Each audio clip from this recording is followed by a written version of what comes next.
Well, we'll return then to Acts chapter 10 and verses 1 to 20 as we look in these verses, as we began to last week, at how God prepared the ground, if you like, for the church to expand to the Gentiles. As I mentioned this morning, mentioned last week, Acts begins with Jesus' instructions to his followers, saying to them, "You will be my witnesses in Jerusalem, Judea, Samaria, and even to the ends of the world," in verse 8 of chapter 1. And so far, we've seen the expansion of the church exactly to that plan. First in Jerusalem, then in Judea, then in Samaria, and now we're about to see the church reach out to Gentiles. But as I said last week, this was a huge stumbling block, if you like, to overcome for a Jew, and even for a Gentile, to that matter. I mentioned last week that we do have some horrific prejudices in our world today, and well, they're all evil, and those prejudices probably, arguably, possibly might have been eclipsed even by the prejudice that existed between Jews and Gentiles and vice versa, to the point that they literally would have nothing to do with one another. That Jews would burn utensils and so forth if they were used by Gentiles. They would shake the dust off their feet if they went into the land. So there was all kinds of rituals. I mean, the prejudice was so bad it was ritualized. That's how bad prejudice is if it's actually ritualized prejudice against a people group. And the sad thing is, of course, is that Israel was supposed to be a light to the Gentiles. That Israel, salvation comes from the Jews, and the Jews were the one that was supposed to live a life of holiness, separated out from the rest of the world around them, so that they demonstrated their love for God, their submission to him, as a demonstration to the rest of the world that they needed to do the same. But of course, rather than do that, they actually became introspective and then hated the world around them, despised the world around them, the very people that they were supposed to demonstrate the love for God to. And then conversely, the Gentiles despised the Jews for the fact that they despised them. It was a really terrible, terrible situation. And of course, we've had in our history, certainly last century, things equally horrific. So we know about such prejudice. So if you imagine the worst kind of prejudice, that's what it was. And so God had to intervene, first of all, in the hearts and minds of the people involved for the church to be able to expand. He had to work in the heart and mind of a prominent Gentile, and he had to work in the heart and mind of a prominent Jewish Christian leader in Peter.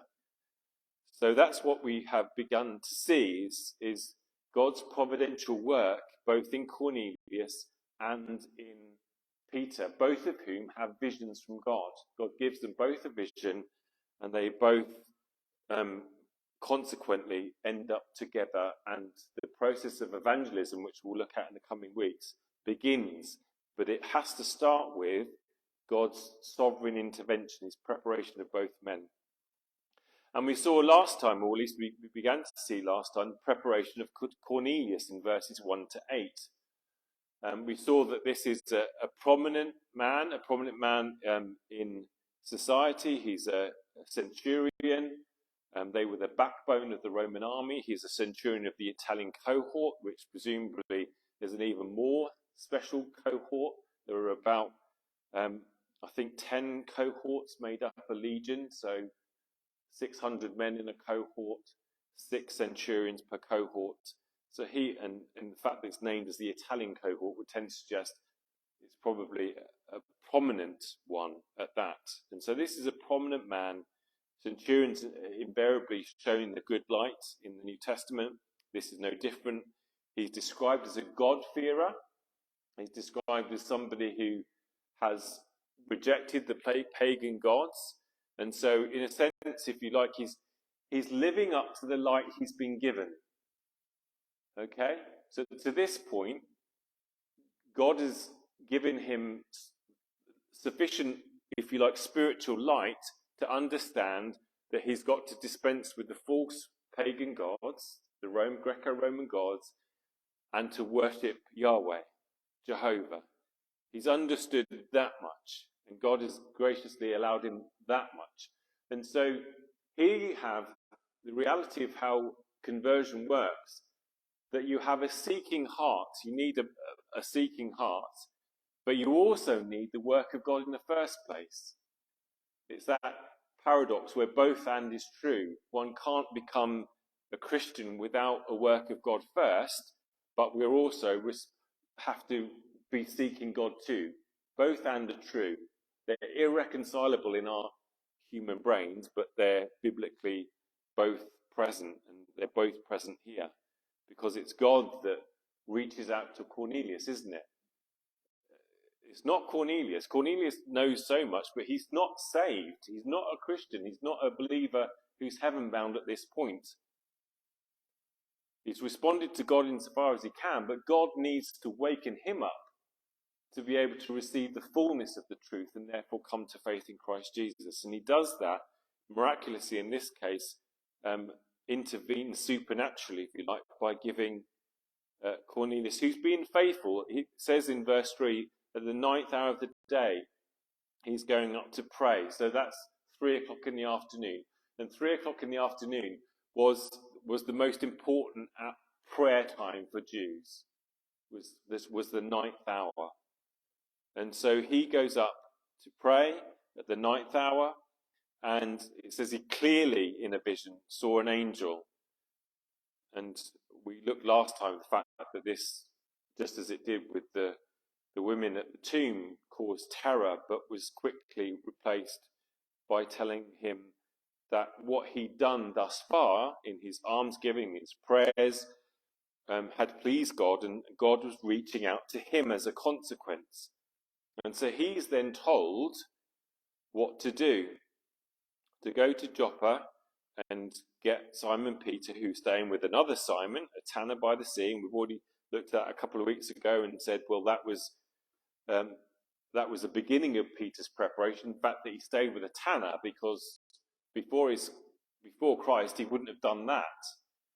But there's some movement in Peter's moving from his prejudiced ways, if you like, towards something more holy. And so he does exactly that. When the angel departed, he called 2 of his servants and a devout soldier from among those who attended him. And having told them everything, he sent them down to Joppa. It's about 30 miles away from where he is in Caesarea. Remember, Caesarea is essentially the capital of Roman Palestine. That's where the legion were, that's where the procurator was, that's where Pilate was, and so forth. Well, it wasn't Pilate, obviously, at this point, but it was the Roman governor was there in Caesarea. So that's Cornelius' preparation.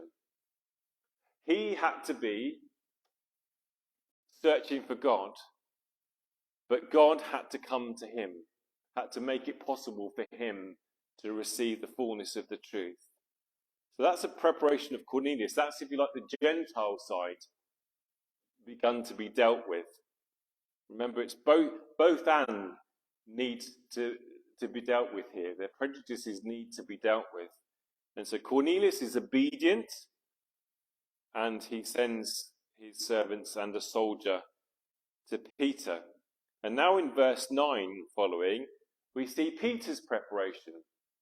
Because Peter probably needed, despite being the kind of lead apostle, despite having preached very powerfully, we've seen him preach powerfully, we've seen him preach courageously, haven't we? Even with a threat of violence and imprisonment, death even.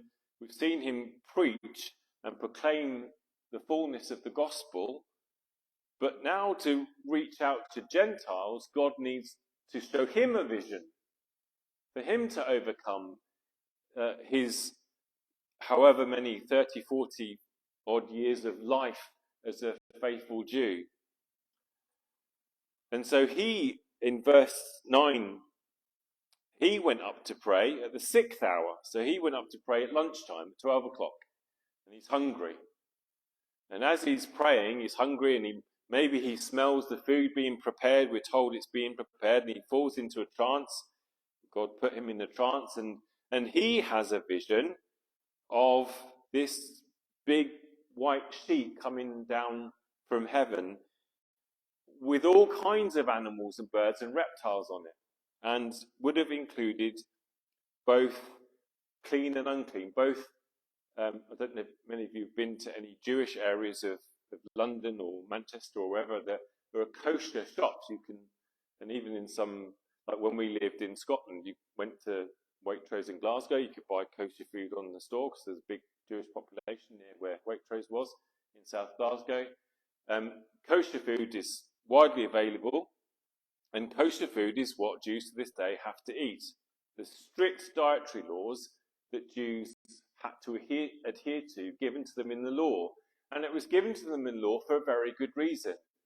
Firstly, for health-wise, when they were in the wilderness, it was sensible for them to eat or not eat certain animals, and to restrict their diet to animals that they could be confident were clean and wouldn't make them unwell. But there was a greater spiritual reason than that, and that was, as I've already alluded to before, to keep them separate, that they were separate from the nations around them. They lived their life differently, and that included their dietary laws, which meant that they would make it difficult for them to intermingle with other people around them. Because if you can't go out for a meal, especially in that culture, you can't share very much. If you can't share food, you can't share fellowship, you can't share anything. I mean, it's to a degree it's like that with us, but it's way more like that in that culture back then. You couldn't share food, you couldn't share very much at all. And so Peter is, well, we know that God has given this vision to overcome his prejudice towards Gentiles. Because, well, he doesn't understand. It's very clear that he doesn't understand. It says as much. After he's been given this vision, and it happens 3 times. It's kind of that, say it once, repeat it, and say it again to him, because it took 3 goes to get through to him, because he's like, no, I can't do that. He even saying to God, by no means, Lord, for I've never eaten anything that is common or unclean. He was a faithful Jew and didn't want to disobey God. But then there came a voice, and by doing so, the kosher laws ended.